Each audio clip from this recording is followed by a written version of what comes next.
Punalur KSRTC ഡിപ്പോയ്ക്കുള്ളിൽ സാമൂഹ്യവിരുദ്ധ ശല്യം രൂക്ഷമാകുന്നു. KSRTC ബസ്സുകൾക്കുള്ളിലും വാഹനങ്ങൾക്കായി കാത്തുനിൽക്കുന്ന സ്ത്രീകളടക്കമുള്ള യാത്രക്കാരും സാമൂഹ്യവിരുദ്ധ ശല്യത്താൽ ബുദ്ധിമുട്ടിലായിരിക്കുകയാണ്. ഡിപ്പോയ്ക്കുള്ളിൽ park ചെയ്തിരുന്ന ബസ് കഴിഞ്ഞ ദിവസം രാത്രി 2 അംഗ സംഘം സ്റ്റാർട്ട് ചെയ്ത് കൊണ്ടുപോകാൻ ശ്രമിച്ചതാണ് ഒടുവിലെ സംഭവം. 1 മാസം മുമ്പും സമാനമായ രീതിയിൽ ഡിപ്പോയ്ക്കുള്ളിൽ നിന്നും യാത്രക്കാരൻ ബസ് പുറത്തേക്ക് കൊണ്ടുപോയിരുന്നു.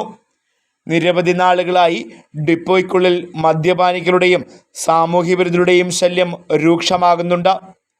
ആര്യങ്കാവ് ഇടപ്പാളയം സ്വദേശികളായ 2 അംഗ സംഘമാണ് കഴിഞ്ഞ ദിവസം ബസ് കൊണ്ടുപോകുവാനുള്ള ശ്രമം നടത്തിയത്.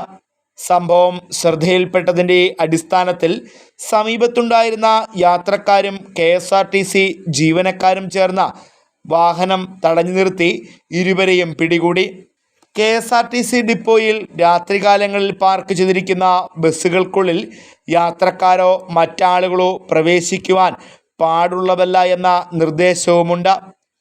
രാത്രി സമയങ്ങളിൽ ഡിപ്പോ ജംഗ്ഷനിൽ കൂടുതൽ പോലീസുകാരെ നിയമിക്കണമെന്നും സെക്യൂരിറ്റിമാരുടെ സേവനം 24 മണിക്കൂറായി വർദ്ധിപ്പിക്കണമെന്നുമുള്ള ആവശ്യം ശക്തമാകുന്നുണ്ട്.